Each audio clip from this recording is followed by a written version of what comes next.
Bom dia, esta é a Escola Bíblica Dominical da Igreja Evangélica Batista da Figueira da Foz. Bem-vindo, bem-vinda. Dia 2 de maio de 2021.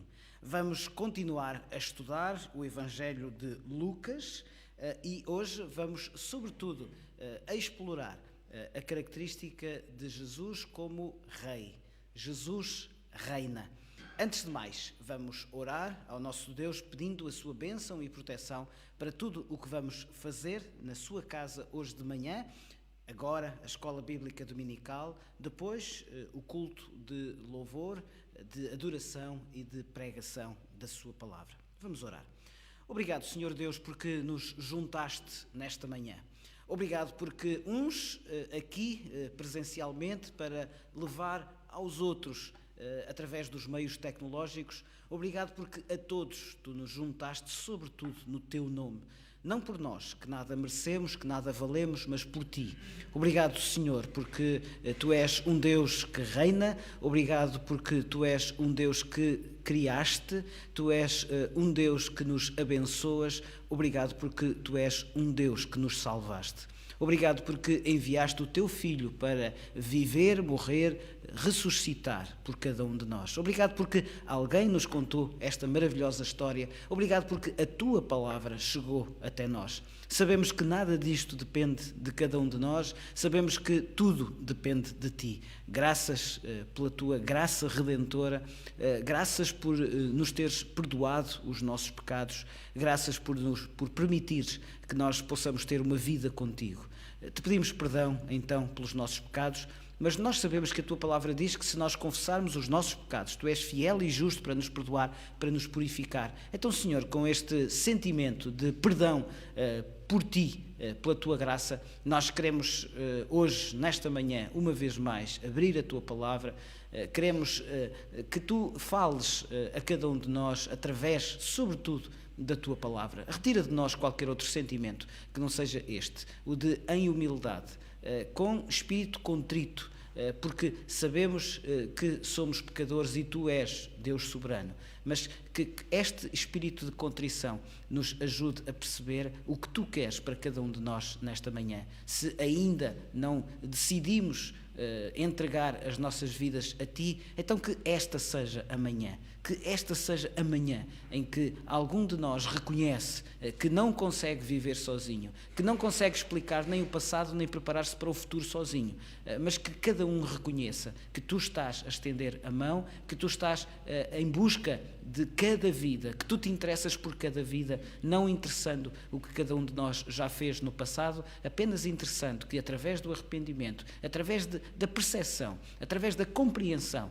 de que a nossa vida sem ti não faz sentido, que nos possamos voltar para ti, para aqueles que já te aceitam, para aqueles que já te seguem, para aqueles que continuamente querem fazer a tua vontade. Então, Senhor, que esta manhã possa ser também importante no sentido de cada um de nós perceber qual é o seu lugar, qual é o seu papel na vida que tu queres de cada um de nós e que nós possamos estar completamente consagrados a ti, sabendo que somos pecadores, sabendo que erramos, mas sabendo também que quando nós confessamos os nossos pecados, tu então és o mesmo que perdoa a todos e a toda a humanidade. Então, Senhor, que nós possamos entregar-te, neste caso, para já, uma escola bíblica dominical que seja para a tua honra e glória. Não podemos esquecer aqueles que estão em sofrimento. Não queremos esquecer nesta manhã aqueles que estão com o seu coração contrito, não só por si, não só pelos seus problemas, mas também pelos problemas de outrem. Tu sabes, Senhor, cada um de nós que está com problemas, tu sabes, Senhor, cada um de nós, como é que tu podes cuidar das nossas vidas no sentido de nos consolares, de que tu te apresentes a cada um de acordo com as suas necessidades e suprindo as suas necessidades. Oramos por aqueles que estão com enfermidade física, oramos por aqueles que estão então com doença, oramos por aqueles que estão com problemas na sua vida conjugal, oramos por aqueles que estão com problemas na sua vida profissional, oramos por aqueles que estão com problemas com a sua vida financeira. Tu sabes cada um dos problemas e tu melhor que ninguém saberás como ajudar cada um de nós a ultrapassar, a minorar estes problemas, porque sabemos que tu cuidas e queres cuidar continuamente da nossa vida. Então, Senhor, nós oramos ao Teu nome, pedindo que Tu nos ilumines nesta manhã para que possamos viver durante o resto da semana da forma como Tu queres. Em nome de Jesus nós oramos. Amém. Então, uma vez mais, muito bom dia, obrigado porque estamos todos juntos, somos uma comunidade cada vez maior e gostaríamos muito que nesta manhã continuassem a escrever no chat, no bate-papo, na troca de mensagens. Olá, bom dia, estou feliz por estar junto a vós. Usem então o bate-papo, as mensagens do Facebook para todos nós em comunidade podermos ir percebendo quem está connosco. Não podemos fazê-lo então todos fisicamente, mas a Paula vai fazer chegar até nós aqui na sala, aqui no salão de cultos, certamente as mensagens e as participações com que cada um de vós vai contribuir nesta manhã de domingo. Certamente em muitos estará a passar a pergunta seguinte: mas para quando nós podermos estar todos juntos? Claro que quem está no Luxemburgo, quem está no Brasil, quem está na Alemanha, quem está nos Estados Unidos, aí será um pouco mais difícil.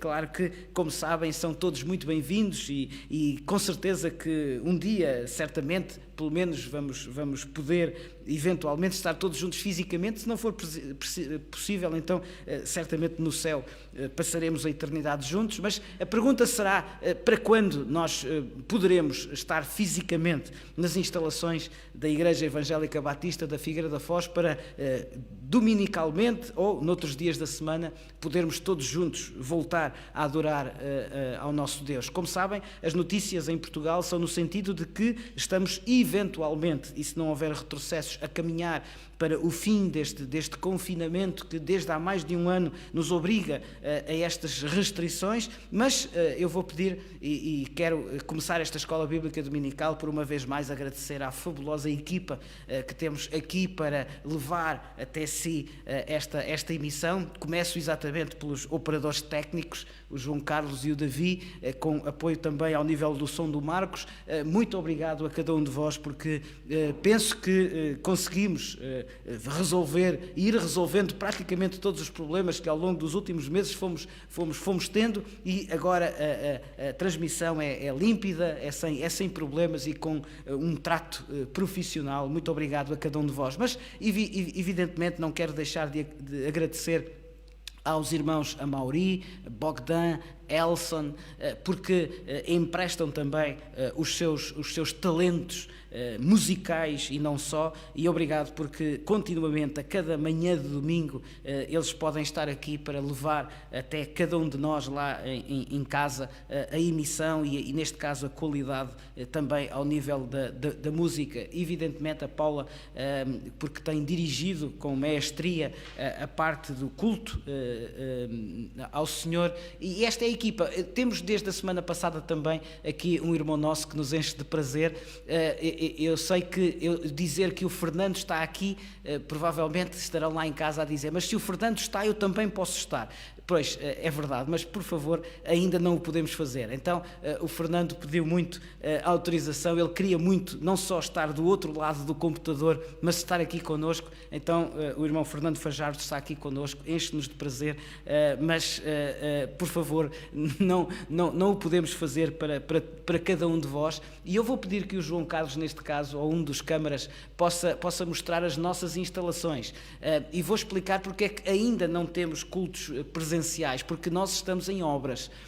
A Paula tem falado nisso na parte do culto e certamente vai voltar a falar, mas, como sabem, as nossas obras que foram iniciadas há 2 semanas atrás são obras que têm 3 objetivos. Um dos objetivos é alargar as instalações de culto e, portanto, se estão a ver lá em casa, e para certamente alguns de vós estão a pensar: ai, mas que saudades que eu tenho de estar. Em breve poderemos estar então todos juntos. Um dos objetivos das nossas obras será alargar então o nosso salão de cultos. Vamos passar esta parede para um pouco mais para trás, para que esta área de culto possa ter mais lugares, e portanto penso que será possível ver que esta parede vai recuar cerca de 3 metros para que possamos ter uma área de culto maior. Outro dos objetivos é a iluminação interna da nossa casa de oração. Aqui já é possível ver alguma novidade, algum trabalho já está feito e está a ser feito e muito bem feito pelo nosso irmão Luciano Gomes, também com apoio do nosso irmão Amaury Mendes, que também tem passado aqui algumas horas e, portanto, vamos não só iluminar, mas também procurar que os cabos desapareçam da vista de nós e, portanto, vamos esconder toda a cabelagem que é necessária para cada vez mais instrumentos técnicos que temos e, finalmente, também a parte da ventilação. Vamos transformar algumas das janelas do nosso salão de cultos com a possibilidade de poderem ser abertas para que haja melhor refrigeração e maior qualidade ao nível do ar que respiramos aqui dentro. E é por isso que ainda não temos cultos presenciais. Ainda estamos em obras, já agora fica o apelo de que possam também contribuir monetariamente para estas obras. Como sabem, a nossa campanha é de 5.000 euros e vamos usar cada cêntimo ao serviço do Rei, ao serviço do Mestre. Cada cêntimo das vossas ofertas será empregue, então, especificamente nas obras de remodelação da nossa casa de oração, e é essa a razão, então, pela qual ainda não temos cultos presenciais. Contamos que, se possível, até ao fim deste mês de maio, todas as obras estejam completas. Se não for possível, ao longo deste mês de maio, talvez uma semana e, eventualmente, no pior dos cenários, 15 dias do mês de junho. A partir daí, então, teremos com certeza condições para voltarmos a ter cultos presenciais. Será certamente um motivo de grande alegria, não só porque temos cultos presenciais, mas também porque, quando chegarem, então, à casa de oração, vão encontrar uma casa de oração completamente renovada. Vamos também virar a orientação dos bancos, não no sentido neste sentido, que era o sentido tradicional, mas no sentido daquela parede, para que assim possa ser possível nós termos uma melhor capacidade de termos também um palco para o púlpito, para a mesa da ceia do Senhor, para os instrumentos, para as pessoas que estão a pregar e a cantar. Então todas estas obras estão também no vosso coração, certamente, e estão também, porque não, perdoem-me, mas estão também nas vossas carteiras. Então não sejam tardios em contribuir para que o mais rapidamente possível nós tenhamos então condições para ter a nossa casa de oração reformulada para honra e glória do nosso Deus. Era então uma apresentação da razão pela qual ainda não temos cultos presenciais e espero sinceramente que cada um de vós contribua e que cada um de vós compreenda então porque é que ainda não temos cultos presenciais. Vamos então, sem mais demoras, vamos ao estudo da lição da Escola Bíblica Dominical de hoje e gostava então que pudéssemos fazê-lo abrindo as nossas Bíblias no Evangelho de Lucas. Lucas é então o Evangelho que tem norteado a nossa atenção e nossa reflexão e o nosso estudo ao longo dos últimos meses, assim, sem percebermos muito bem. Já vamos com algumas lições estudadas do Evangelho de Lucas, já há algumas semanas então que estamos a estudar e vamos continuar. Quando terminarmos esta primeira série, imediatamente começaremos a segunda série, que nos vai levar então durante pelo menos os próximos mais 3 meses a estudar o Evangelho de Lucas. Esta é a lição 11 e, como disse há pouco, vamos estudar hoje uma das características do Senhor Jesus, que é a característica de Rei. O tema que nos vai orientar ao longo desta lição é exatamente este: Jesus dá prioridade às necessidades das pessoas e não à observância de rituais. Estamos a falar de prioridade. Não significa que algumas práticas não sejam importantes, mas mais importante do que a prática em si é, sem dúvida, a necessidade da pessoa. E é sobre isso que nós vamos hoje falar, é isso que vamos considerar e vamos ver, obviamente, como não poderia deixar de ser, o exemplo do Senhor Jesus. Vamos estar fundamentalmente focados no capítulo 6 do Evangelho de Lucas. Então, se puderem abrir as vossas Bíblias, Novo Testamento, é a segunda parte então da Bíblia, Novo Testamento, Evangelho de Lucas. Sabemos que há 4 evangelhos logo no início do Novo Testamento: Mateus, Marcos, Lucas e João. Também sabemos, como temos temos estudado, que cada um dos evangelistas apresentou o Senhor Jesus, sobretudo, com uma característica. Mateus, sobretudo, apresenta Jesus como rei, Marcos apresenta Jesus, sobretudo, como servo, João como filho de Deus e Lucas como filho do homem. Então, são estas as quatro perspectivas sobre as quais é apresentado o Senhor Jesus pelos quatro evangelistas no Novo Testamento. Já agora, só por uma questão de informação, na próxima semana nós vamos continuar a estudar o Evangelho de Lucas, nunca pararemos, mesmo que eventualmente as obras obriguem a que o culto de louvor e pregação possa eventualmente não ser possível realizá-lo, ainda assim a Escola Bíblica Dominical nunca terá pausa e a cada semana, se Deus quiser, aqui estaremos para levar até si o estudo da Escola Bíblica Dominical. Pelo menos na próxima semana vamos estar concentrados no capítulo 7 do Evangelho de Lucas e vamos ver Jesus como amado. Jesus amado. Lucas 7 será então o tema da lição da próxima semana. Vamos avançar sem mais delongas. Tenho o direito de fazer o que quiser com o que é meu. Tenho o direito de fazer o que quiser com o que é meu. Alguém tinha um terreno e quis construir uma casa. E apesar de, eventualmente, algumas pessoas dizerem a esta pessoa, quando viram aquilo que a pessoa queria fazer com a sua casa, se calhar não vai ficar muito bem. Se calhar não é bem isso que tu pretendes. Se calhar isso não se enquadra muito no resto das outras casas. Se calhar muita coisa. Mas aquela pessoa dizia repetidamente: tenho o direito de fazer o que quiser com o que é meu. Certamente nós próprios já repetimos para nós, algumas vezes, não vou dizer muitas ou poucas, mas se calhar algumas vezes nós próprios já repetimos esta frase para nós próprios: o carro é meu, tenho o direito de fazer o que quiser com o meu carro. A casa é minha, tenho o direito de fazer o que quiser com a minha casa. O corpo é meu, tenho o direito de fazer com o meu corpo aquilo que eu quiser. Há quem diga que aquela pessoa construiu aquela casa. Tenho o direito de fazer o que quiser com o que é meu. E depois saiu isto. Será que, quando confrontado com o resultado, aquela pessoa continuou a achar que tinha feito o bem, que tinha conseguido alcançar o seu objetivo? Provavelmente aquela pessoa sentiu-se ofendida quando alguém lhe disse que provavelmente aquilo não era o melhor.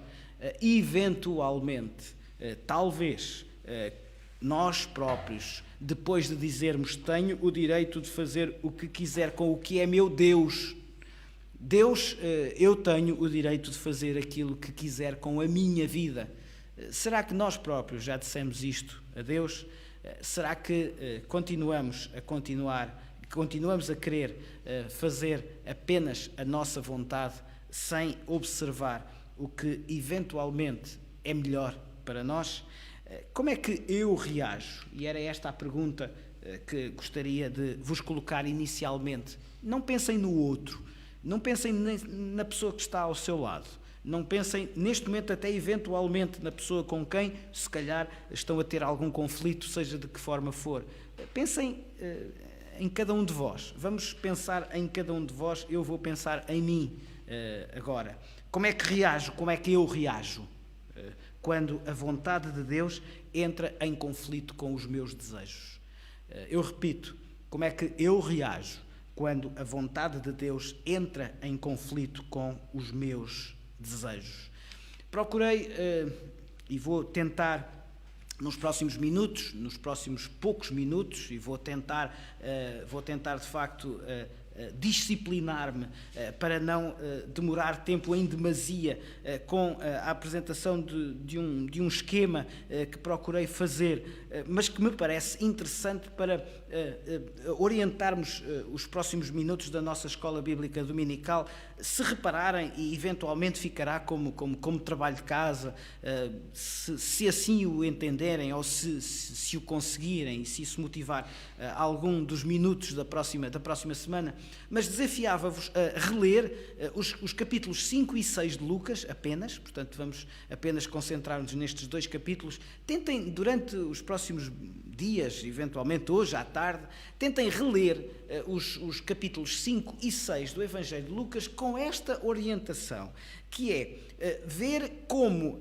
e vamos colocar a palavra conflito, está bem? Vamos colocar a palavra conflito quando pudermos ler ou reler Lucas 5 e 6, e reparem como o conflito entre Jesus e os escribas e fariseus, neste caso, é provocado por algo muito específico. Sim? A Diana diz que por vezes sentimos frustrados, mas logo pensamos e sabemos que há alguma razão mais forte para que esse desejo não tivesse sido respondido. Eu vou. Muito bem. Ok. Então a irmã Diana tem aqui a sua reflexão e diz que por vezes sentimos frustrados, mas logo pensamos e sabemos que há alguma razão mais forte para que esse desejo não tivesse sido respondido. Muito bem, então é isso mesmo, e vamos procurar que de uma forma dinâmica, então a Paula possa ir lendo em voz alta o resultado das vossas reflexões. É isto mesmo, é isto que nós pretendemos. Não sejam ouvintes passivos, porque não era assim que a nossa escola bíblica dominical era quando estávamos todos juntos fisicamente. Ainda se lembram, não é? Eu sei que há mais de um ano que nós não podemos estar juntos, mas ainda se lembram como era a nossa escola bíblica dominical. E é isso mesmo. Por favor, usem as tecnologias e, apesar de não estarmos aqui, intervenham e contribuam. E todos juntos vamos, com certeza, construir algo que seja importante para nós próprios e que seja, sobretudo, para louvor ao nosso Deus. É isso mesmo, Diana. Esta questão é demasiado importante para que não nos debrucemos sobre ela. A vida de Jesus foi uma vida em conflito. Os capítulos 5, e muitas vezes pensamos eventualmente que o melhor é evitar conflitos. Vamos hoje refletir sobre esta questão. A vida do Senhor Jesus, retratada nos capítulos 5 e 6, é uma vida de conflito. E neste caso é uma vida de conflito com os escribas e os fariseus. E eventualmente podemos pensar assim, bem, mas se Jesus era Jesus, se Jesus era o Senhor, estes conflitos foram diminuindo. Não, os conflitos foram aumentando. A questão é perceber porquê. E vamos então refletir um pouco acerca desta dinâmica ao longo desta manhã. Em que razão, ou por que razões é que estes conflitos foram aumentando entre os escribas e fariseus e o Senhor Jesus? Não temos, e não vamos agora, obviamente, ler todas as passagens, mas fica aqui, enfim, esta sugestão. Nem vou dizer orientação, porque isso poderia parecer presunçoso e nada disso. Fica aqui então esta sugestão. Versículos 17 a 26 do capítulo 5 de Lucas. Reparem que o que motivou o aumento do conflito entre os escribas e os fariseus e o Senhor Jesus foi uma crítica específica. E qual era, nestes versículos, a crítica? De que Jesus era blasfemo. O que é que significava ser blasfemo? Porque acusavam Jesus de se estar a aproximar da própria convicção de que ele era Deus. Não percebiam os escribas e fariseus que de facto Jesus estava a afirmar isto e estava a prová-lo. Quando o paralítico veio a Jesus procurando cura, então, versículos 17 a 26, Jesus perguntou, o que é que para vós manifesta melhor que eu sou Deus? É dizer a este homem, estás curado? Deixas de ser paralítico? Ou dizer, os teus pecados estão curados? Ou seja, oferecer-lhe salvação. Claro que a resposta era sim. Só Deus pode curar daquela forma como só Deus pode perdoar pecados. Mas o que é que resultou daqui? De que acusassem Jesus, o nosso Senhor, de ser blasfemo. Um pouco mais à frente, versículos 27 a 32, e se quiserem então seguir este percurso muito rápido que estamos a fazer, até porque já considerámos algumas destas passagens, mas entre os versículos 27 e 32, a certa altura acusaram Jesus de se juntar a pecadores. Ou seja, o que é que aqui estava em causa? Já não era o facto de ser blasfemo, era também o facto de ser impuro. Estava a associar-se a pecadores. O que é que isto significava? Significava que estava então a ser pecador. Logo, evidentemente, de acordo com da sua cosmovisão, obviamente aquele homem não poderia ser Deus, porque Deus não é pecador. Deus não pode ter nada a ver com o pecado. E, portanto, assim estavam a retirar-lhe o título de divino. O conflito foi aumentando. Primeiro, blasfemo, depois, pecador. E, finalmente, e vamos também conversar um pouco sobre isto na lição de hoje, nos versículos 33 a 39, acusaram Jesus de ser, eu usei a expressão heterodoxo, ou seja, não ortodoxo, não tradicional, não observante dos rituais.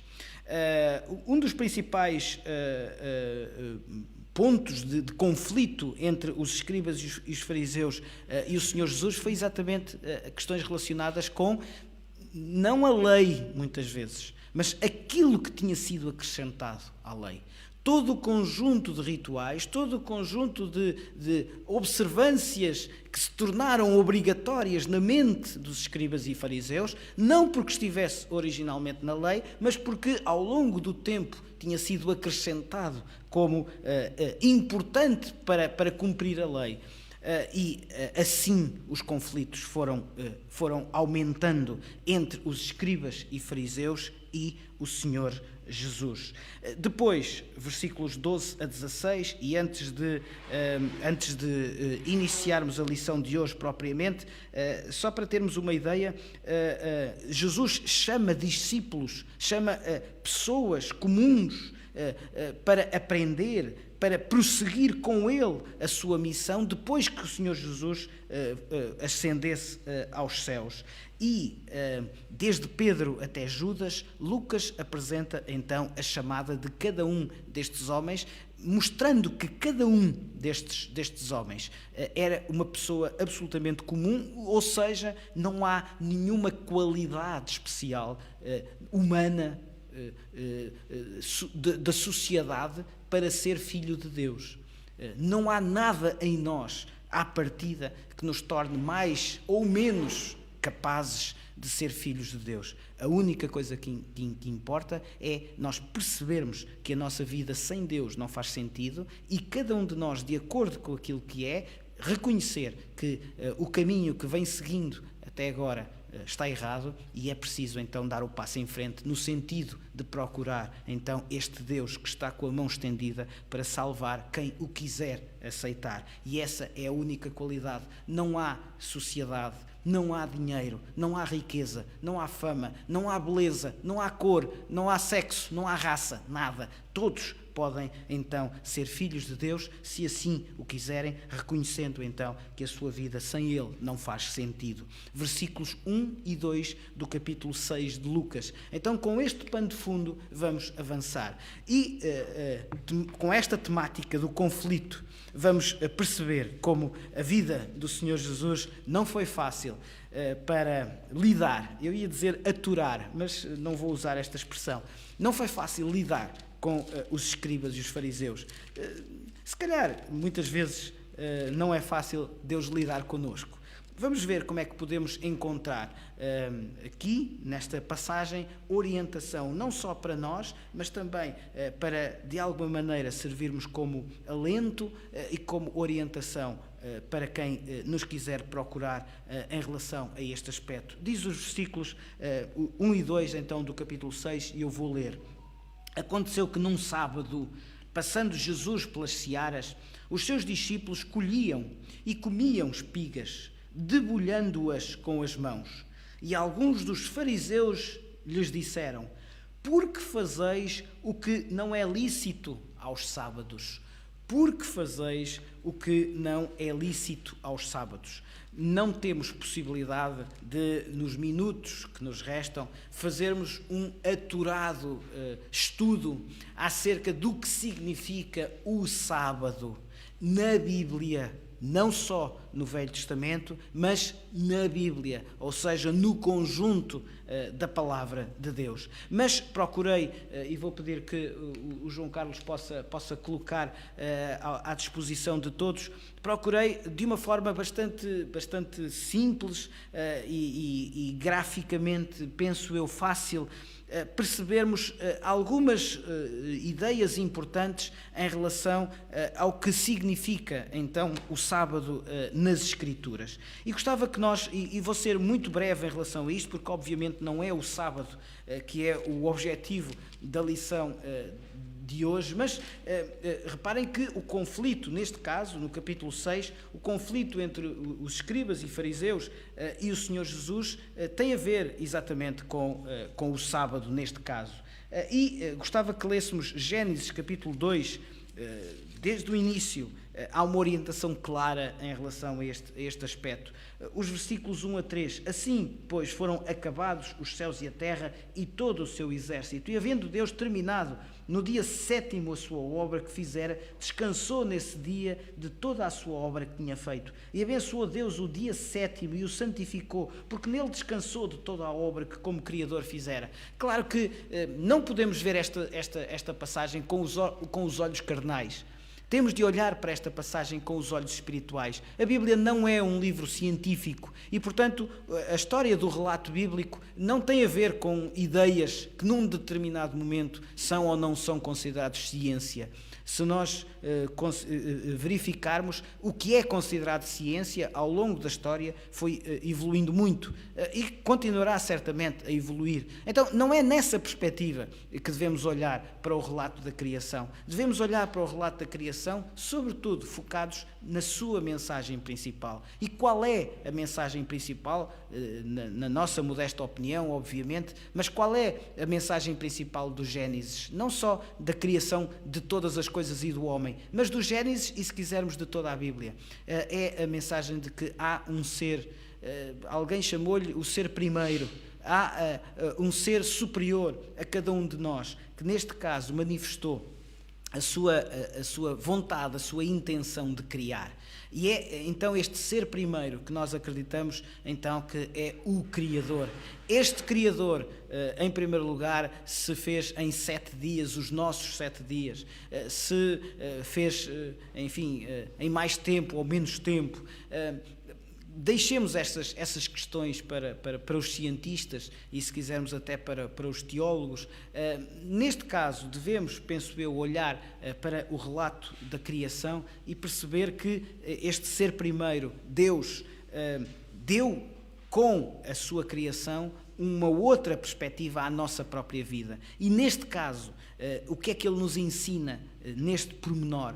Que cada um de nós precisa não só de descansar, e essa é uma das lições que tiramos do relato bíblico, com certeza que cada um de nós precisa descansar, porque se não o fizermos, estamos a ser donos, estamos a ser Deus das nossas vidas, estamos a obrigar o nosso corpo a fazer algo para o qual não foi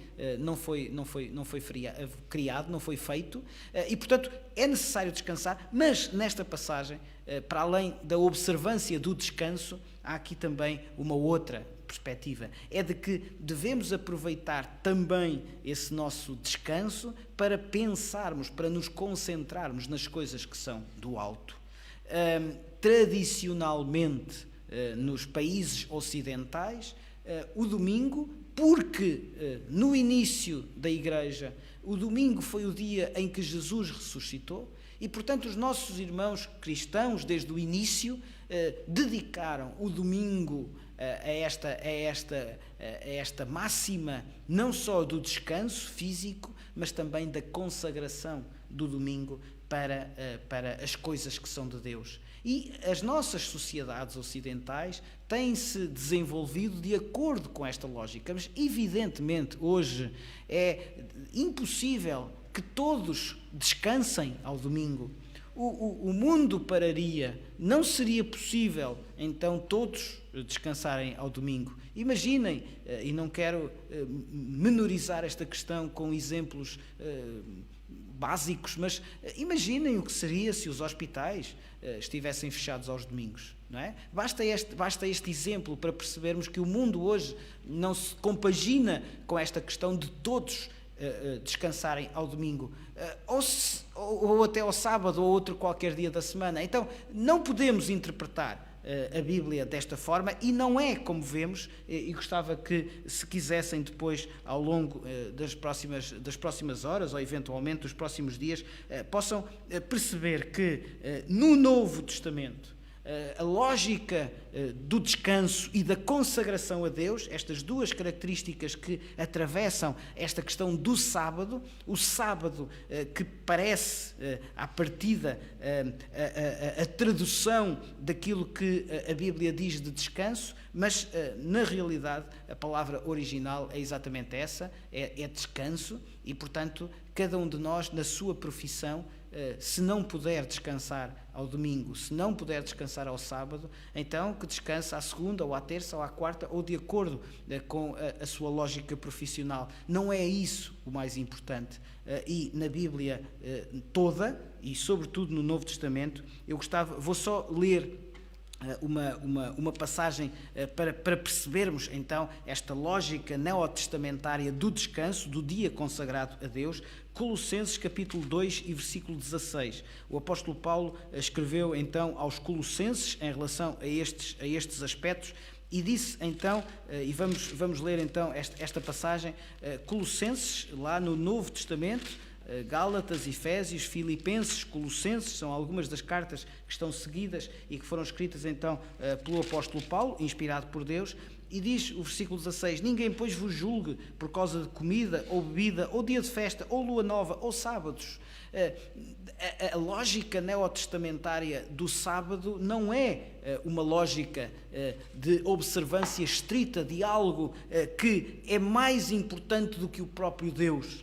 Quando olhamos para Lucas capítulo 6, e então vamos voltar a esta questão do sábado envolvido com o conflito entre os escribas e os fariseus e o Senhor Jesus, qual foi a questão colocada em Lucas capítulo 6, versículos 1 e 2? Ao caminhar para o seu destino, Jesus e os discípulos estavam a passar por um campo de cereais. Deuteronômio, já agora, para podermos perceber o contexto, vamos novamente ao Velho Testamento e vamos ler Deuteronômio. Deuteronômio capítulo 23, versículos 24 e 25. Quem estiver com a Bíblia à sua frente e chegar primeiro do que eu, então pode ir lendo. Diz assim Deuteronômio capítulo 23, versículos 24 e 25: quando entrares na vinha do teu próximo, comerás uvas segundo o teu desejo, até te fartares, porém não as levarás no cesto. Quando entrares na seara do teu próximo, com as mãos arrancarás as espigas, porém na seara não meterás a foice. O que é que isto queria dizer? Queria dizer que era lícito que alguém que estivesse com fome, ao passar por um sítio onde tivesse alguma coisa para saciar a sua fome, era lícito fazê-lo, desde que não tirasse a mais para levar para casa. Há alguns meses atrás, talvez há alguns anos, nós vimos numa certa rua aqui da Figueira, e como sabem a Figueira é uma cidade que, em princípio, pelo menos segundo a tradição, tem a ver com uma figueira que havia junto à foz do rio Mondego, daí então a designação Figueira da Foz. Mas há algum tempo íamos a passar e vimos uma figueira numa rua, e ainda pensámos em ir lá porque estava na via, aparentemente estava na via pública, e pensámos em ir lá colher alguns figos. Não o fizemos, mas passado alguns minutos vimos que uma pessoa estava lá com um saco de plástico, não só a tirar um figo para comer, mas também para levar. Ora, a ideia era esta exatamente: podem comer um figo, mas não levem um saco. não é? E porquê? Porque seria a forma de ninguém passar necessidade extrema. Hoje é fácil termos cafés e quem vai na autoestrada pararmos numa área de serviço para eventualmente saciarmos a nossa fome ou a nossa sede, ou num sítio qualquer.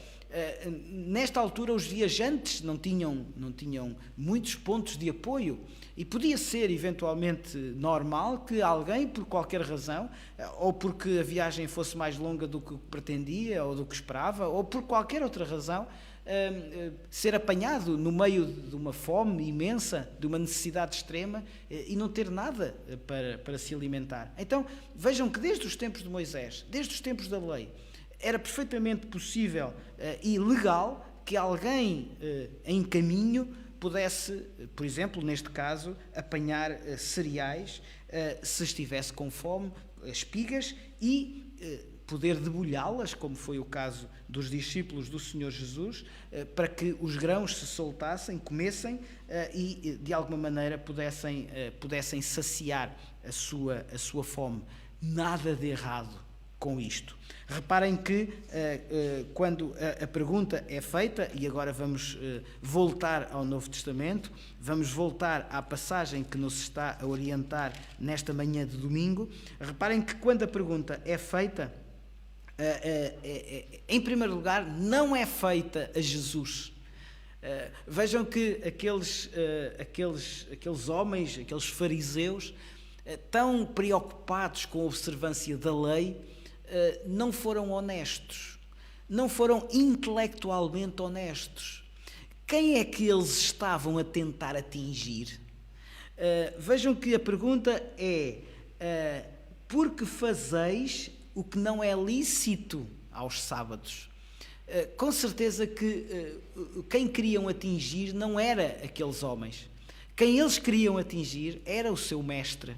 E porquê? Porque era o mestre que era responsável pelos seus discípulos. Se os discípulos de um determinado mestre fizessem algum erro, cometessem algum erro, fizessem algum disparate, não eram eles que eram responsáveis por esse erro, por esse disparate. Era o seu mestre. E porquê? Porque era o mestre que cuidava deles. E, portanto, estes fariseus sabiam perfeitamente que, ao estarem a fazer esta pergunta, não eram os discípulos, não eram aqueles homens que deviam ser responsáveis pela resposta. Eles sabiam isso mesmo. E, por isso, quem responde não são os discípulos. Vejam que o versículo 3 diz: respondeu-lhes Jesus. Então, toda a gente sabia, aqueles fariseus, quando fizeram a pergunta, sabiam que não estavam a fazer a pergunta para os discípulos responderem. Jesus, quando ouviu aquela pergunta, sabia perfeitamente claro que aqueles homens estavam a querer acusar Jesus de algo que não era lícito. Agora reparem, não era lícito porquê? A pergunta é: não era legal e, portanto, não era lícito que aqueles homens fizessem aquilo? Vejam, aqueles fariseus estavam preocupados com o quê? Estavam preocupados com a fome daqueles homens? Estavam preocupados com a necessidade daqueles homens? Claramente nós respondemos não. Aqueles fariseus não se preocuparam com os homens, não se preocuparam com as suas necessidades, não se preocuparam com a sua fome. Qual foi a sua verdadeira preocupação? Qual foi o impulso que os levou a fazer esta pergunta aos discípulos? Era pelo facto de que eles tinham feito aquilo que era absolutamente legal, mas, de acordo com a sua interpretação da lei, não era legal. Porquê? Porque estavam a fazê-lo ao sábado. Ora, esta é, penso eu, a grande questão, e não é de resolução fácil. Porque nós já temos 2000 anos de história. Nós temos 2000 anos de história do cristianismo. E esse é, digamos, o chapéu de chuva, quando nós orientamos a nossa perspectiva enquanto Igreja de Deus. É também a nossa perspectiva enquanto nós orientamos a nossa vida pessoal, não só na Igreja, naquilo que diz respeito à nossa vida diária, mas também em relação a nós como pessoas, como cidadãos, como membros de uma família, como membros de uma comunidade, como membros, eventualmente, de uma associação, de um grupo, enfim, de qualquer área da nossa vida. Nós já temos 2000 anos e nesses 2000 anos nós temos um conjunto de ideias, muitas delas, certamente, diria, se calhar a maior parte delas, muito positivas, muito úteis e que de alguma maneira norteiam a nossa atuação. Mas até mesmo em termos de doutrina, de confissão, nós temos mais de 600 anos. Nós somos uma igreja batista e, portanto, de alguma maneira, as nossas doutrinas enquadram-se naquilo que chamamos o movimento evangélico batista. E ao longo destes 2000 anos de cristianismo, ao longo destes 600 anos de história batista, nós com certeza que acumulámos um conjunto de doutrinas, um conjunto de procedimentos. E porquê é que digo que não é fácil nós muitas vezes agirmos e reagirmos em relação a alguma situação? Porque muitas vezes coloca-se a questão: será que a minha resposta está baseada numa interpretação da Bíblia? Ou, eventualmente, a resposta a esta questão está muito baseada numa determinada tradição? Não vou dizer muitas vezes, pareceria uma vez mais presunçoso. Algumas vezes, eventualmente, nós temos de depurar. Temos de fazer aquilo que o Senhor Jesus nos ensinou nesta passagem.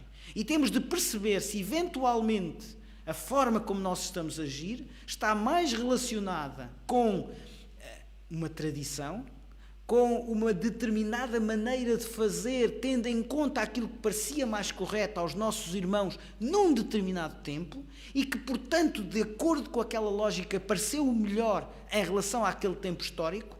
Ou será que nós temos de, eventualmente, desconsiderar um pouco aquilo que é a tradição, aquilo que foi muito bem pensado em relação a um determinado momento histórico, mas que, eventualmente, à luz da Bíblia, fará sentido nós filtrarmos e perceber se agora, eventualmente, estaremos a perceber e a dar mais importância àquilo que é a tradição, desvalorizando a ideia original, bíblica.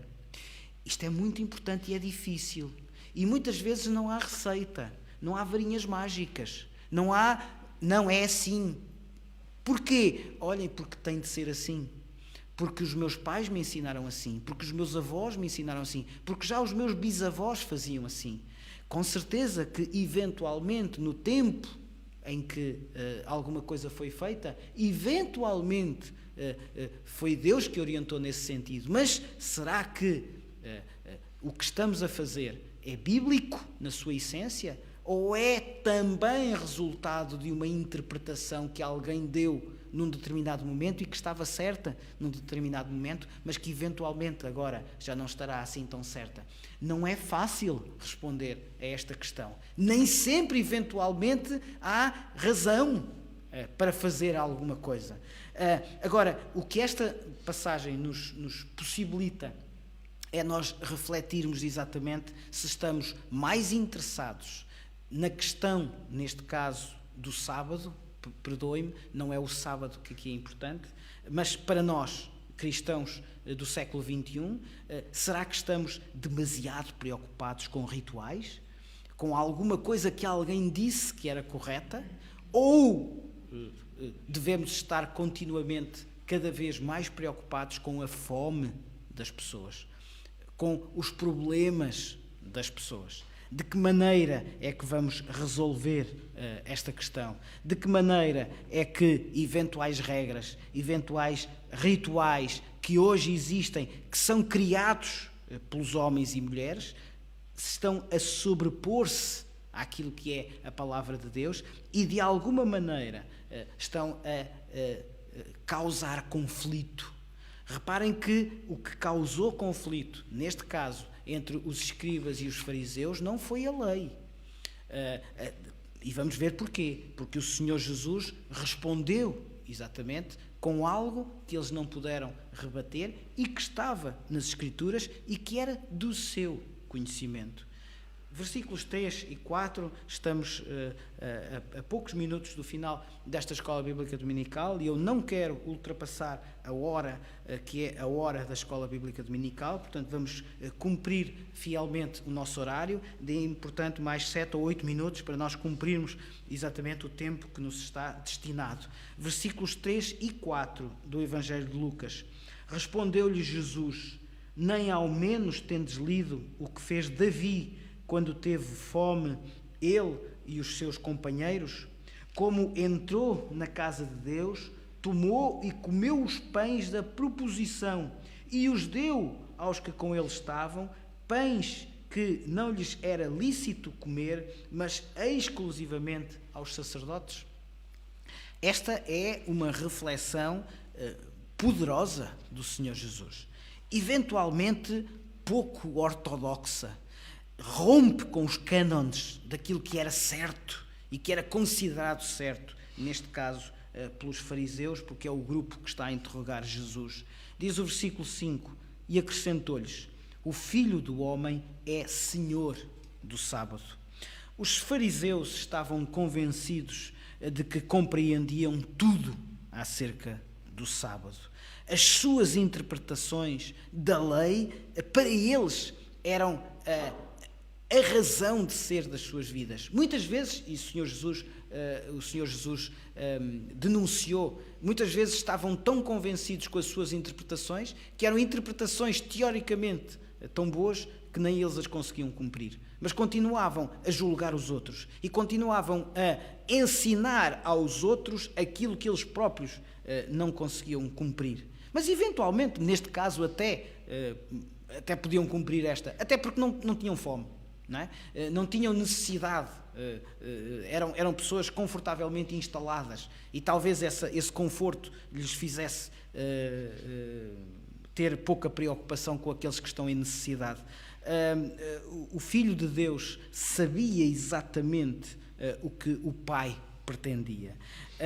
Enquanto uns estavam demasiado importantes com as suas interpretações sobre rituais, sobre tradições, Jesus apresenta-nos neste aspecto aquilo que é o coração de Deus. Aqueles homens estavam preocupados com rituais, estavam preocupados com tradições.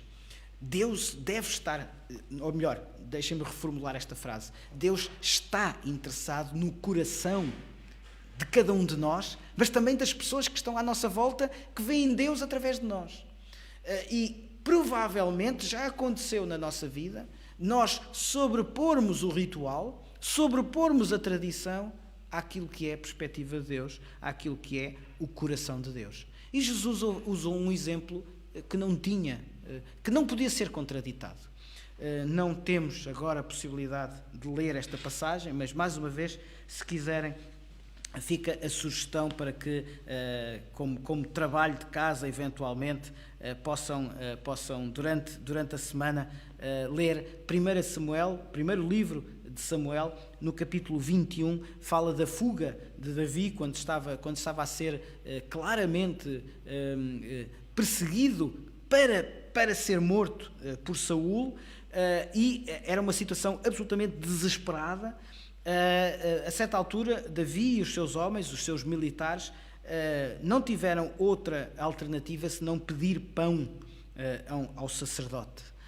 Aquele sacerdote, de uma forma absolutamente, eu iria dizer moderna, mas percebeu qual é que era a perspectiva de Deus e não o ritual. Aqueles pães eram pães consagrados. Levítico capítulo 24, já agora outra passagem, e se quiserem acrescentar à vossa reflexão esta passagem, Levítico 24, dos versículos 5 a 9, fala exatamente do que eram os pães consagrados. Eram pães que só podiam ser comidos pelo sacerdote. Aqueles pães estavam ali. Aqueles pães podiam saciar a fome daqueles homens. Aqueles homens precisavam daqueles pães porque senão morriam, e morriam à fome. Então qual foi a alternativa do sacerdote? Observar o estrito cumprimento da lei ou saciar a fome daqueles homens. E o sacerdote tomou uma decisão, percebeu o que era importante, e o importante é a vida. É a vida de quem está à nossa volta. E é mais importante a vida de quem está à nossa volta do que, eventualmente, há alguns rituais, há algumas tradições.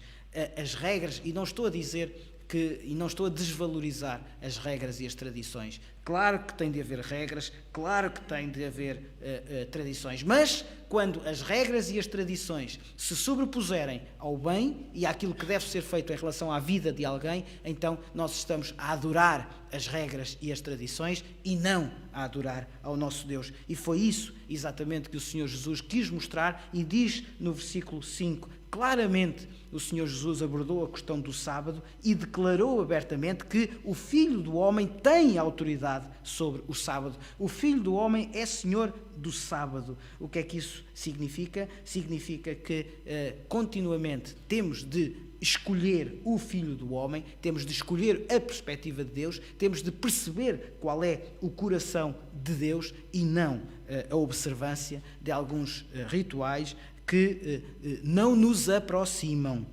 Eu coloquei ali, em termos de esquema, e se quiserem observar então este esquema, enquanto o coração de Deus, em respeito, obviamente, pela lei de Deus, mas está focado na compaixão, e o Senhor Jesus estava focado. Vejam que Lucas continuamente apresenta este Senhor Jesus interessado na vida, na tua vida, na minha vida, na vida de quem está à minha volta, que não vai conhecer Deus se não for eu a apresentá-lo. Como? Através da minha vida.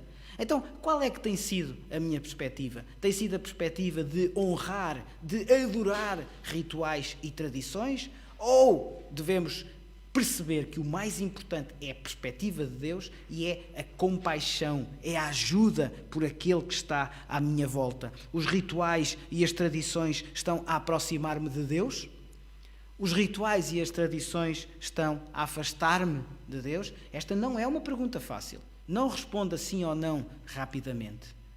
Há certamente algo na nossa vida, em termos pessoais, mas também em termos de igreja, e esta pergunta deve continuamente orientar os nossos passos. Será que aquilo que estamos a fazer está de acordo com a perspectiva de Deus? Ou será que estamos a valorizar, sobretudo, a perspectiva de alguém que disse que aquilo é correto? Não é uma resposta fácil. Continuamente vamos tentar responder de forma a que, orientados por Deus, estejamos interessados no coração, nas necessidades, na fome daqueles que estão à nossa volta. E, finalmente, versículos 6 a 11, o Senhor Jesus reservou mais uma das suas notáveis lições.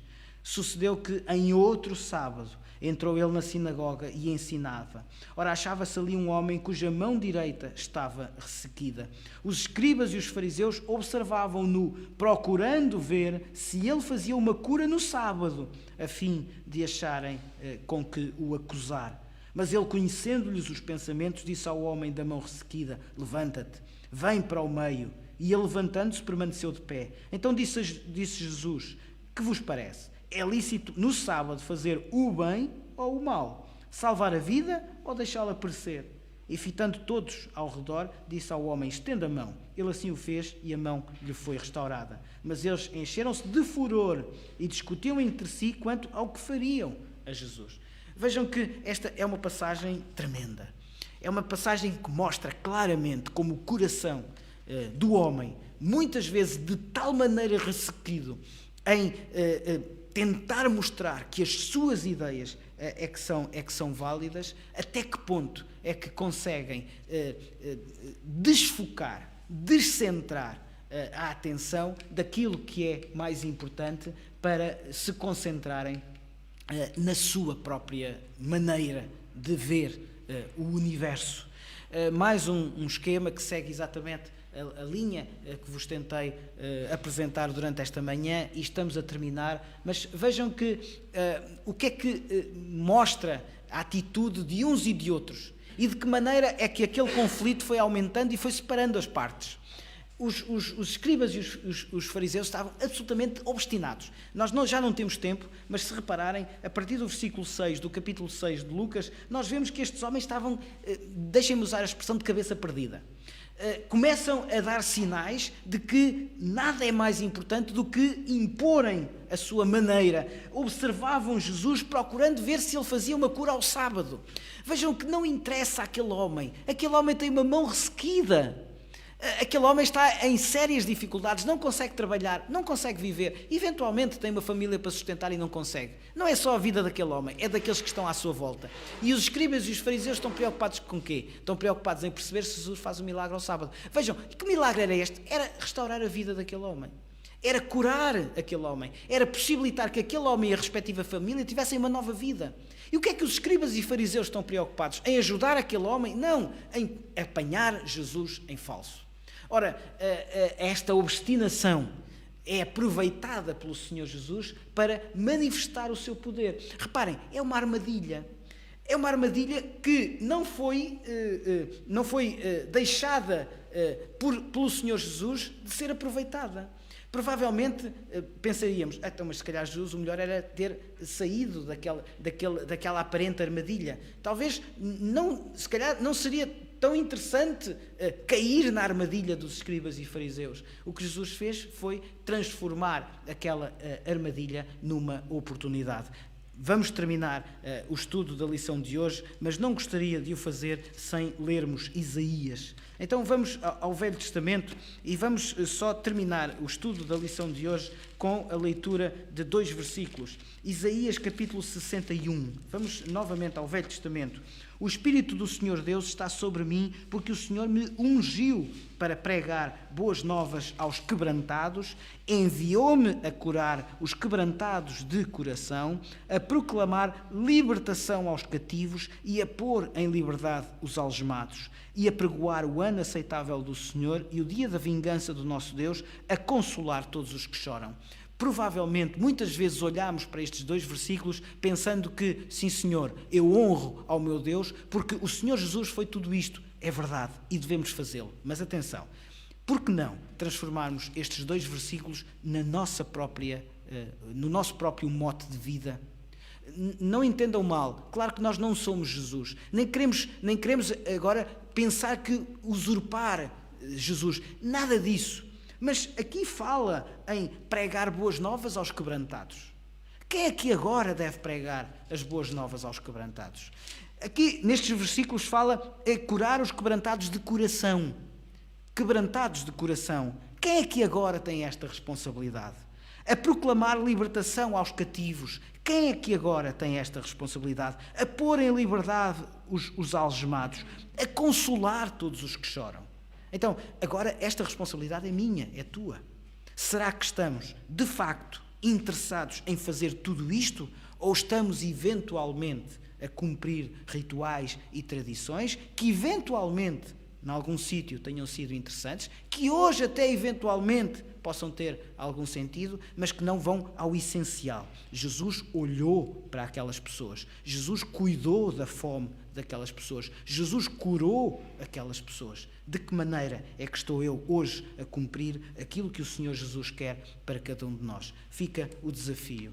E fica também a pergunta: que práticas religiosas devo avaliar depois do estudo de hoje? Até que ponto é que alguma prática que eu estou a fazer é mais importante para mim do que perceber o objetivo que o Senhor Jesus tem em ser o Senhor da minha vida? Não saia do seu lugar, vamos voltar já a seguir para o culto de louvor e adoração ao nosso Deus. Graça e paz.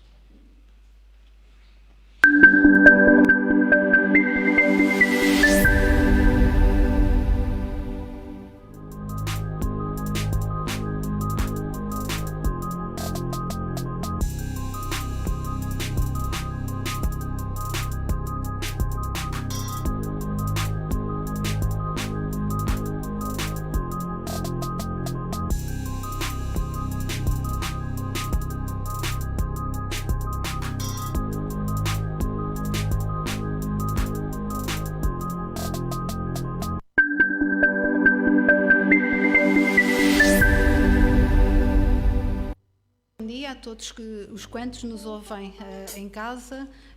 Agradecemos a vossa presença e pedimos as bênçãos de Deus para a vossa vida. Nós vamos começar por cantar, porque é importante cantar aquilo que sentimos, o que vai no nosso coração. E o primeiro coro que nós vamos cantar fala sobre o poder de salvar. E é muito importante que cada um de nós, cada um dos que nos estão a ouvir aí em casa, possa perceber que todos nós precisamos de um amor perfeito. E esse amor perfeito só vem do nosso Deus. E um amor perfeito que nos perdoe e que tenha compaixão por nós, que aceite os nossos medos, que aceite as nossas falhas, que aceite os nossos temores e que encha o nosso viver.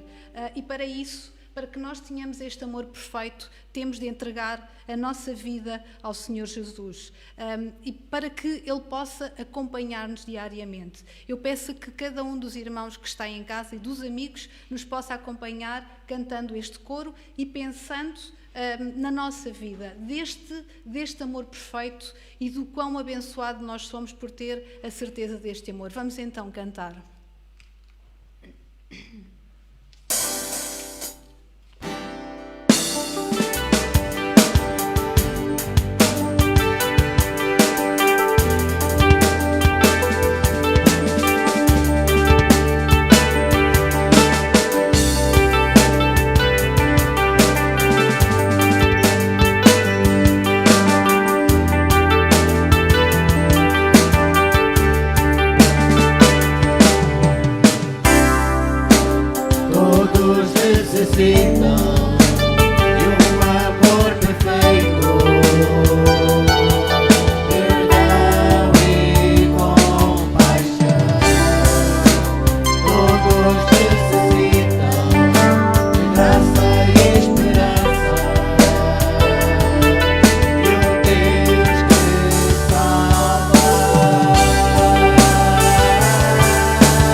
desejo de todos nós, que possa o mundo ver brilhar a luz, porque nós cantamos só para a glória do Senhor Jesus. Nós vamos pedir ao irmão João Carlos que neste momento nos dirija uma palavra de oração. Existem 4 famílias que estão a precisar das nossas orações, e eu peço que aí em casa possam pegar numa caneta, num lápis, e possam apontar estes nomes para que não se esqueçam de orar por cada uma destas pessoas que eu vou mencionar. É importante nós orarmos uns pelos outros, porque somos família, porque amamos os outros, porque esse é realmente o mandamento maior, que nos amemos uns aos outros. Lembramos então nas nossas orações o Sr. Manuel Rezende, o irmão Manuel Rezende, que está no Brasil, ainda à espera de ser operado, que Deus possa realmente abençoar a sua vida. Lembramos também a nossa irmã Paula Silva, que está na Suíça e que esta semana vai também ser operada. A irmã Paula faz hoje 45 anos e está a passar por um momento difícil. A irmã Paula é filha do irmão Abel Fajardo e da esposa, e portanto a família que nós pedimos para orar especificamente é a família do irmão Abel Fajardo e pela Paula em especial. Também a irmã Olinda Maia pede as nossas orações e portanto nós vamos orar.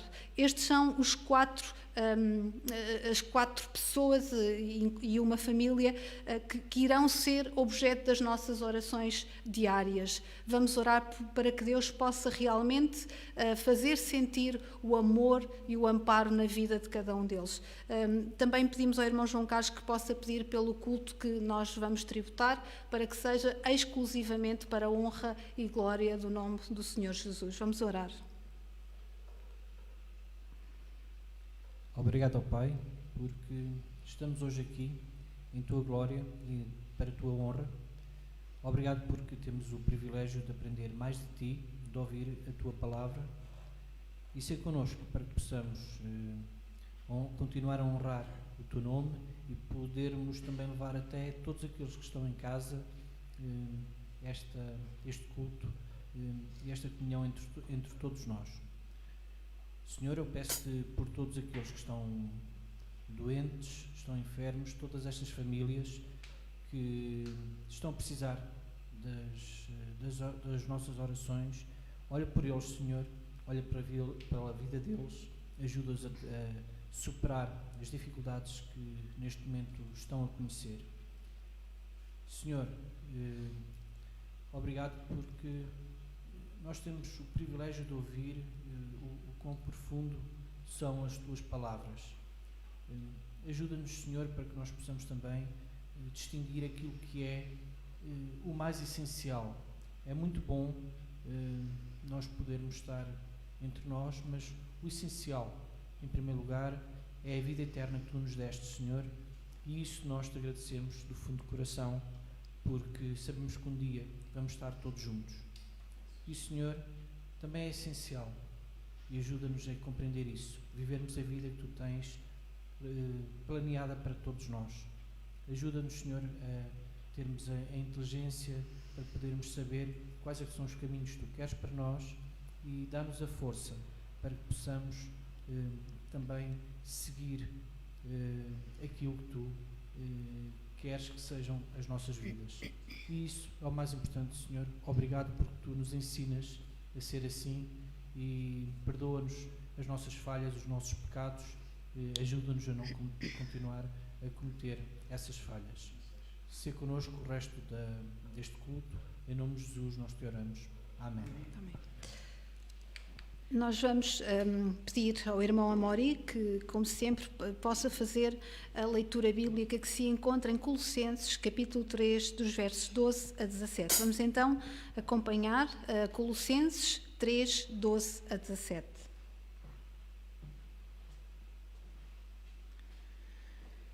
Instruções para um viver santo.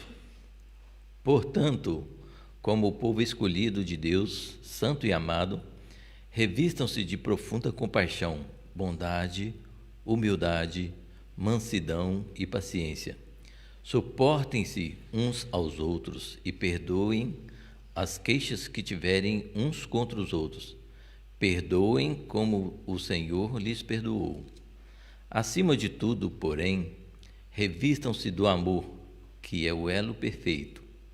Que a paz de Cristo seja o juiz em seu coração, visto que vocês foram chamados para viver em paz como membros de um só corpo, e sejam agradecidos. Habite ricamente em vocês a palavra de Cristo. Ensine e aconselhem-se uns aos outros com toda a sabedoria e cantem salmos, hinos e cânticos espirituais com gratidão a Deus em seu coração. Tudo o que fizerem, seja em palavra ou em ação, façam-no em nome do Senhor Jesus, dando por meio dele graças a Deus Pai. Obrigada, Amaury. A última pergunta que ficou após o estudo da escola dominical foi: o que estamos a fazer? Será que aquilo que estamos a fazer tem o propósito de Deus? E nesta passagem é muito interessante, porque a mensagem é bem clara. Nós precisamos realmente revestir-nos com as qualidades, porque fomos criados por Deus à sua imagem e semelhança. Nos versículos 13 e 14, que o Mauri acabou de ler, Deus mostra-nos que todas as nossas atitudes estão relacionadas com o nosso próximo, com todos aqueles com os quais nós nos relacionamos diariamente. E, portanto, é importante que nunca nos esquecemos que temos a paz de Cristo, e é essa paz que julga o nosso coração. Eu tenho alguns anúncios a fazer. Normalmente, nestes anúncios nós fazemos alguns apelos, mas os apelos que nós fazemos têm a ver com o propósito que Deus colocou na vida da nossa igreja e colocou individualmente nas nossas vidas, que é fazer Deus sorrir. Nós estamos a fazer uma campanha de obras, o Theo teve a oportunidade de mostrar-vos já algumas transformações que as nossas instalações estão a sofrer, e para que sejam concretizadas e realizadas e finalizadas estas obras, nós apontamos para o final do mês de maio. Portanto, em junho estaremos a celebrar a nossa casa de oração com uma nova roupagem. O nosso alvo são 5.000 euros. Portanto, os irmãos e amigos que quiserem participar, que nos quiserem ajudar a modificar, a criar condições para a casa de oração, então poderão fazê-lo, e o IBAN penso que já estará a ser projetado, e poderão também entrar em contacto connosco. Nós continuamos a estudar o livro de Mateus, e ontem nós focámos o nosso estudo na importância da oração. É muito importante a nossa relação íntima com Deus, e essa relação íntima com Deus faz através da oração. Portanto, o estudo de Mateus tem-nos ajudado a acrescentar algo à nossa vida. A escola dominical então continua a ser projetada, as histórias da avó Madalena continuam a ser gravadas semanalmente, e também o nosso boletim. Esta semana o artigo é dedicado à família. Não só à família de cada um de nós, mas principalmente à família de Deus, porque se não fosse a família de Deus, provavelmente a nossa família não seria o que é, não seria uma família de amor. Este boletim pode ser enviado através do correio, e também poderão lê-lo através das páginas do Facebook. O nosso irmão Ricardo Barbosa continua diligentemente também a tratar da nossa página do YouTube, também no Facebook, e poderão então consultar estas páginas. Está a ser projetado então o nosso IBAN, e fazemos o apelo a todos aqueles irmãos que ainda não fizeram o seu IRS e queiram contribuir com 0,05% para a nossa igreja, então poderão fazê-lo. Basta colocar o NIF da igreja, que é o 592-007-170. E nós vamos cantar Este coro que nós vamos cantar agora é muito importante para nós enquanto igreja. Era um coro que nós cantávamos diversas vezes quando estávamos juntos. E é um coro que fala da importância que os irmãos têm para cada um de nós. E a determinada altura diz: quero que valorizes o que tens, tu és um ser, tu és alguém tão importante para Deus. Chega de ficar sofrendo angústia e dor nesse teu complexo inferior, dizendo às vezes que não és ninguém. Eu penso que é uma mensagem que deve ser passada aos nossos amigos, aos nossos irmãos. Esta semana nós tivemos a oportunidade de conhecer duas senhoras que vieram ao nosso encontro e neste momento estão a viajar e estão a chegar ao país que as acolheu para poder trabalhar, estão a chegar ao Luxemburgo. Nós estamos a lembrar a irmã Sónia e a Mónica, que realmente tivemos o prazer de as conhecer, e pedimos também que em casa possam orar por estas duas vidas. Também pedimos as orações para o irmão Duaci. O Duaci pede também as nossas orações, orem também pelo Duaci. E também o nosso querido irmão Fernando Fajardo, que nos acompanha com muito prazer dominicalmente, agora presencialmente. É importante que cada um de nós, que cada um dos que está aqui presente, cada um de vós que está aí em casa, saiba que é realmente uma vida importante para Deus, que somos únicos para Deus, nenhum de nós é igual. E, portanto, nós temos de valorizar a nossa vida, temos de entregar a nossa vida. Vamos então cantar este coro.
passar ao culto, à pregação, que se intitula A Família e Eu.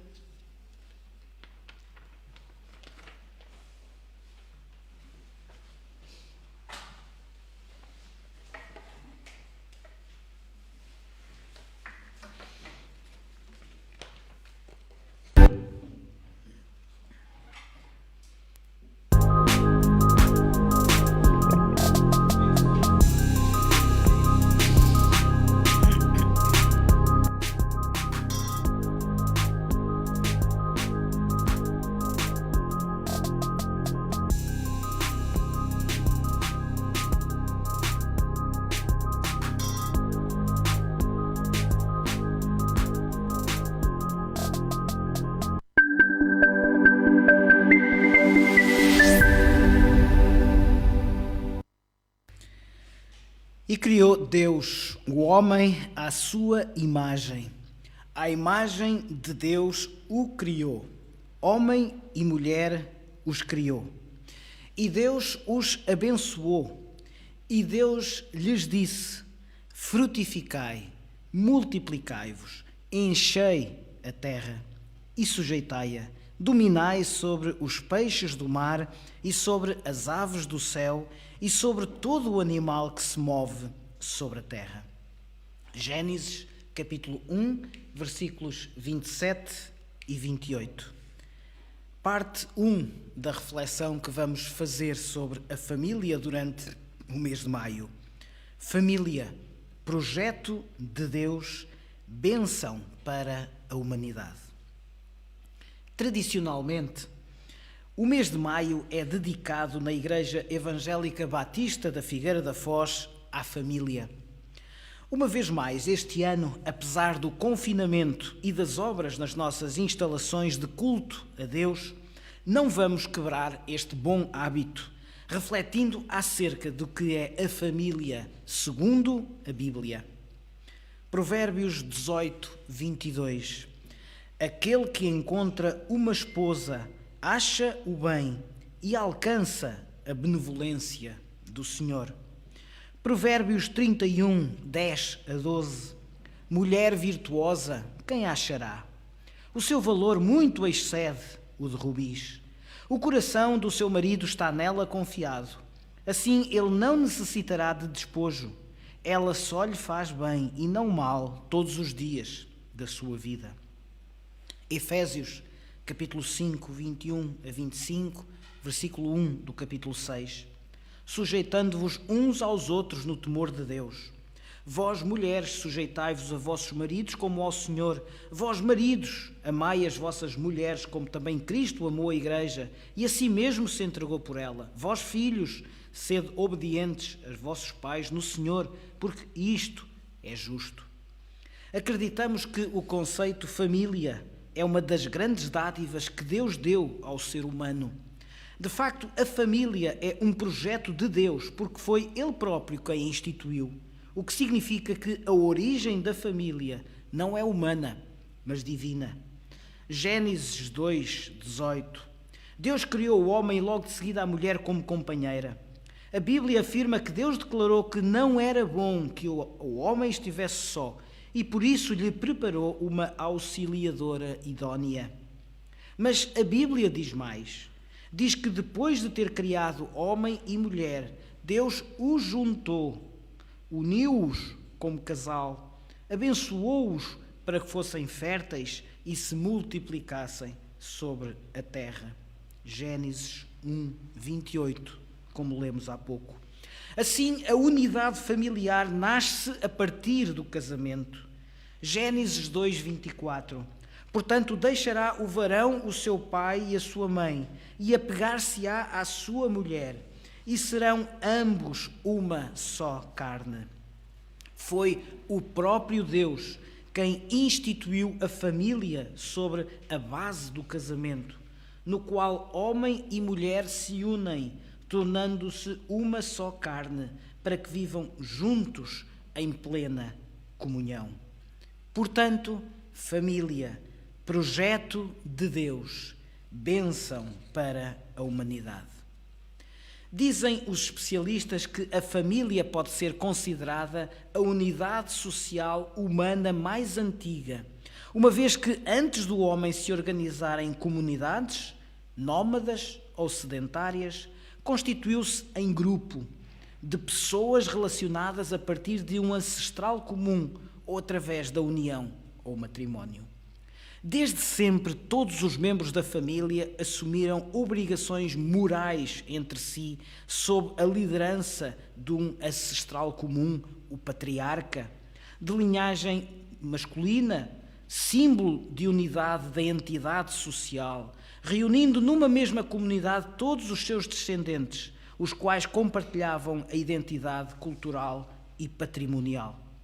Com o crescimento territorial e populacional, estas famílias, ou clãs, que chegavam a possuir milhares de membros, foram formando as primeiras tribos. Logo, a sua organização primitiva, baseada nas relações de parentesco sanguíneo, deu origem às primeiras sociedades humanas organizadas, pelo que a expressão família deriva da palavra latina famulus, que significa escravo doméstico, e do termo em latim família, que designa o conjunto de escravos e servidores que trabalhavam de forma legalizada na agricultura, que viviam sob a jurisdição do pater familias.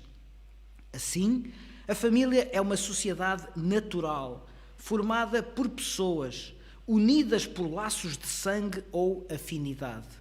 Os laços de sangue resultam da descendência e a afinidade resulta da entrada dos cônjuges e seus parentes que se agregam à entidade familiar pelo casamento.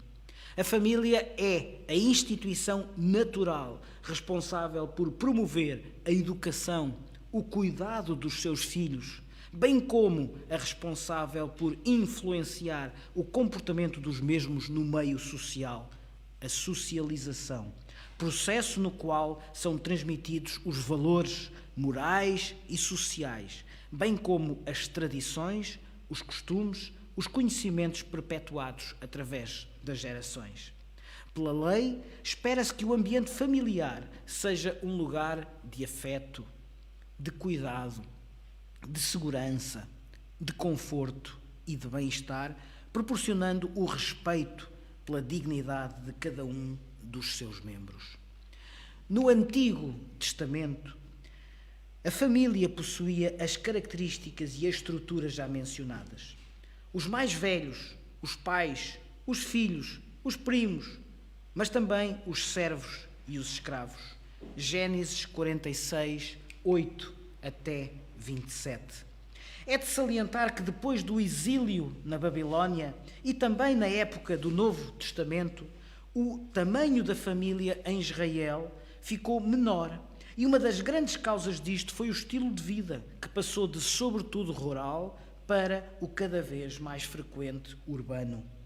Nesta estrutura familiar, inicialmente formada por homem e mulher, cada um dos membros tinha funções específicas. Efésios 5:33. No caso do marido, o homem, a sua função era a de provedor, de mestre, de educador, de sacerdote. Já a mãe, a mulher, liderava os cuidados com a casa e com a educação dos filhos. No Novo Testamento, a estrutura familiar, que vai ficando cada vez mais pequena, continua a ter o homem e a mulher como figuras indispensáveis, insubstituíveis. Diz Colossenses capítulo 3, versículos 18 a 25, como já foi lido, entre outras coisas: tudo quanto fizerdes, fazei-o de todo o coração como ao Senhor, e não aos homens, sabendo que recebereis do Senhor o galardão da herança, porque a Cristo o Senhor servis. Mas quem fizer agravo, receberá o agravo que fizer, pois não há acessão de pessoas. Ao ser questionado sobre o casamento, o Senhor Jesus concordou, ratificando que esta é a estrutura correta, a estrutura que agrada a Deus. Marcos capítulo 10, versículos 6 a 8 diz: porém, desde o princípio da criação, Deus os fez macho e fêmea. Por isso deixará o homem o seu pai e a sua mãe, e unir-se-á à sua mulher, e serão os dois uma só carne. E assim já não serão dois, mas uma só carne. Portanto, o que Deus juntou, não separe o homem. Parte 3. Família, um projeto de Deus. No Salmo 68, 6, lemos que Deus faz que o solitário viva em família. O termo solitário que aqui empregue no hebraico é yahid e significa único, pessoa sozinha. Deus faz que o solitário, que o único, que a pessoa sozinha viva em família. Salmos 68, 6. Ainda no processo da criação, o Senhor Deus viu que a solidão não é boa. Gênesis 2:18. Ou seja, a família é um projeto de Deus. Ao criá-la e inserir-nos nela, o Senhor está a suprir a nossa necessidade de socialização, de amor, de educação. Na Bíblia, a estrutura familiar possui importância fundamental no reino de Deus e no seu desenvolvimento na terra. Mais, em Efésios capítulo 5 e versículo 24, o apóstolo Paulo compara a família com o relacionamento entre Cristo e a Igreja, o que é algo absolutamente extraordinário. Desta forma, o lar possui um significado espiritual profundo e poderoso. Mas a família, que é um projeto de Deus, também deve ser uma bênção para a humanidade. Acreditamos que um lar saudável é bênção para o local onde está inserido, para a sua cidade, para a nação. Assim, quanto mais famílias saudáveis tivermos, menor o índice de criminalidade, menor o consumo de drogas, menor a delinquência em geral. Portanto, investir continuamente nos nossos lares, nas nossas famílias, investir tempo, investir conhecimento, investir relacionamento com Deus e muita, muita oração, é aumentar a possibilidade de vivermos vidas mais felizes, mais saudáveis, mais abençoadas. Há muitos presentes espirituais que são distribuídos na convivência familiar, mas só conseguimos percebê-los e desfrutar dos seus benefícios quando seguimos as instruções bíblicas e valorizamos esta instituição divina que é a família. De facto, embora muitos não consigam isto perceber e objetivamente tudo tentem para a desvalorizar ou até mesmo destruir, acreditamos que a família é um projeto de Deus para nos abençoar, para nos completar. Em conclusão, é uma história. Uma mulher pobre passeava com o seu filhinho num bosque quando ouviu uma voz que vinha de dentro de uma caverna. Aqui dentro há muito ouro, prata, pedras preciosas. Leva o que quiseres. Meio desconfiada, aquela pobre mulher olhou para o interior da caverna e constatou que, de facto, ela estava recheada de tesouros insondáveis. Posso mesmo levar o que quiser? Sim, mas poderás encher apenas um saco e terás só 2 minutos para escolher o que queres levar. Depois desse tempo, sai depressa, pois a caverna vai fechar-se para sempre com tudo o que ainda estiver aqui dentro. Pressionada pelo tempo e com tantas opções à sua frente, a mulher escolhia, juntava, trocava, destrocava, ajeitava os objetos no saco, trocava novamente. Agora tens apenas 10 segundos. 9, 8, 7. Assim ela apanhou mais umas quantas pedras preciosas. 6, 5, 4. Apanhou mais uma bandeja de ouro e saiu então a correr. Já do lado de fora, ainda teve tempo de assistir à transformação da entrada da caverna num imenso muro de pedra. Olhou para o saco, avaliou o que havia conseguido juntar e concluiu que agora era uma mulher rica e, portanto, poderia finalmente poder dar ao seu filho uma vida melhor. Filho, meu Deus, meu filho, meu Deus, o meu filho. Na correria, tinha-se esquecido do seu filho dentro da caverna, para sempre. Em que é que estamos a investir ao nível da nossa família? A correria da vida está a fazer-me esquecer de dar atenção às pessoas que amo? Assim seja. Graça e paz.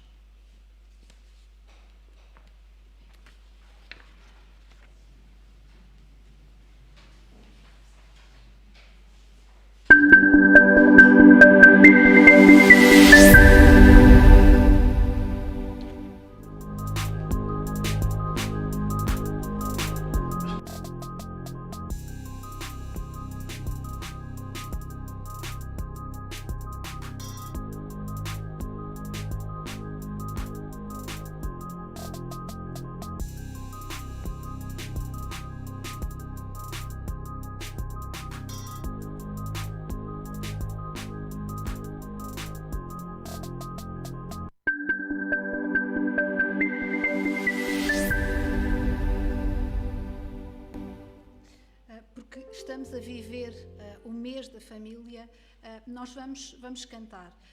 E este coro nós já cantámos na semana passada, mas nunca é demais esquecer o quão é importante nós termos recebido um novo coração. E este novo coração é um coração regenerado, é um coração transformado e é um coração que é inspirado por Jesus, que deve ser a nossa vida. E por ser um coração inspirado por Jesus, a nossa vida, as nossas vivências, a nossa postura, as nossas atitudes devem realmente refletir o amor de Deus na nossa vida. É muito preciosa a nossa comunhão. Só assim nós conseguimos crescer, nós conseguimos chegar até aos outros. E, portanto, nós somos corpo. Somos um corpo muito bem ajustado. Estamos totalmente ligados, estamos unidos e estamos a viver em amor. Somos uma família que vivemos sem qualquer tipo de falsidade. Vivemos a verdade expressando a glória do Senhor. Eu não disse tentando expressar a glória do Senhor. É importante que nós expressemos a glória do Senhor. E é esse coro que nós vamos cantar. Sempre pensando que qualquer família precisa de Deus. Precisa do amor do nosso irmão. Porque ele é precioso para mim. Sem o irmão, a minha vida seria totalmente diferente. Sem a vossa vida, sem as vossas orações, as nossas vidas seriam totalmente diferentes. Vamos então cantar e vamos pensar o quão felizes nós somos por termos recebido este novo coração. Este coração que é realmente um coração regenerado. Que este seja o nosso propósito. Que este seja a nossa vontade de nos aproximarmos de Deus, em família e individualmente. Vamos cantar.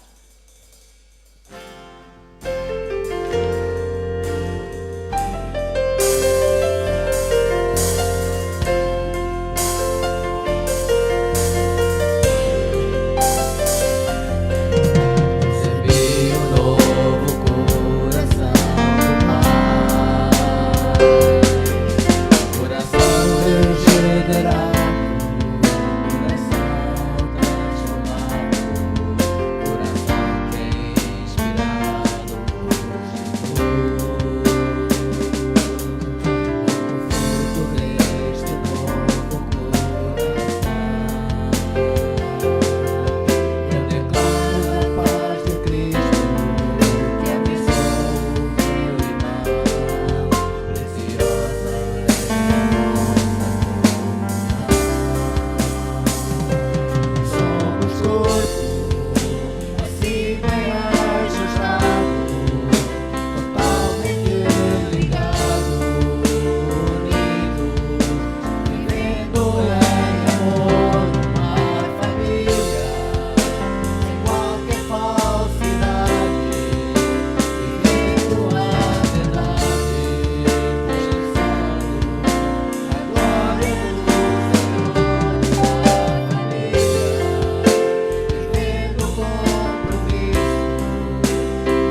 que o Theo nos contou, que o tempo não seja escasso para nós amarmos os nossos irmãos. Eu deixo um desafio a cada um de vós que está aí em casa, é que durante esta semana, uma vez que nós não podemos estar fisicamente juntos, que cada um de vós ligue aos vossos amigos, ligue aos vossos irmãos, aos irmãos na fé, aos irmãos de sangue, ligue para saber como é que os nossos amigos, os nossos irmãos estão, como é que estão a nossa família.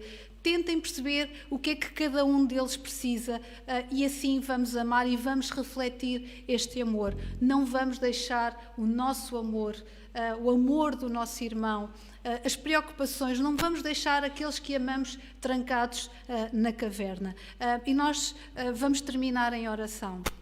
E eu vou pedir ao nosso querido irmão Elson que nos possa despedir nesta palavra de oração, pedindo a bênção para esta semana. Também hoje estamos muito felizes porque finalmente a esposa do nosso irmão Bogdan vai regressar no dia 21 de maio. A seu tempo, Deus respondeu às nossas orações e, portanto, estamos alegres, estamos felizes porque finalmente vamos conhecer e a família irá estar novamente unida.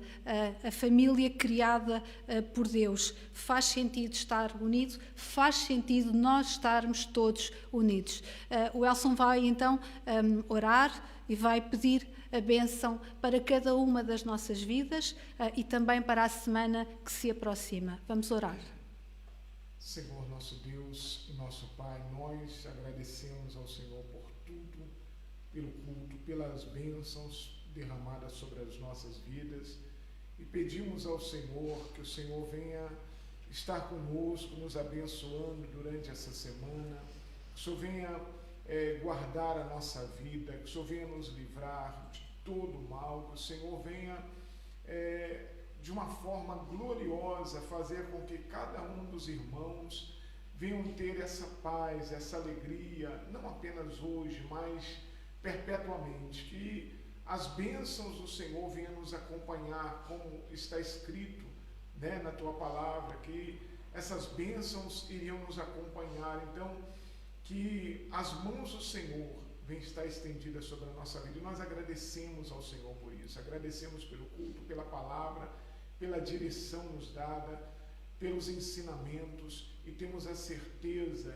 que tudo isso está contribuindo para o nosso crescimento, para o nosso desenvolvimento na fé. Muito obrigado e amém. Amém.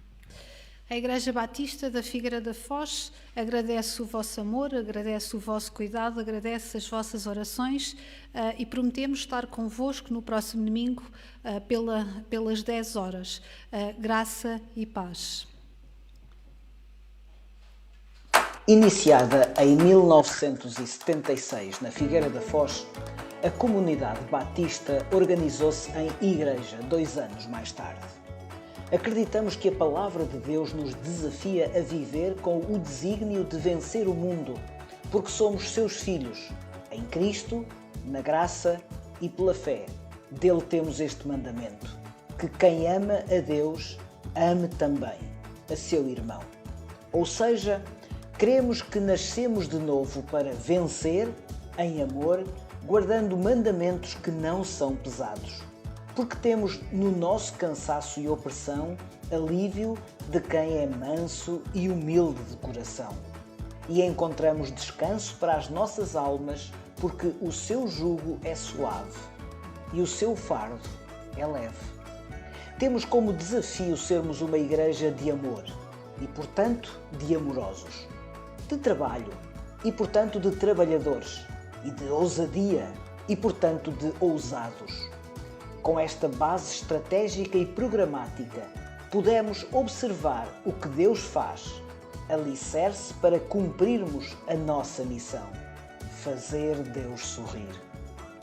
Deus sorri quando o amamos acima de qualquer coisa, quando confiamos nele completamente, mesmo quando isso não faz sentido, quando lhe obedecemos incondicionalmente, quando o louvamos e damos graças continuamente, e também quando usamos as nossas habilidades.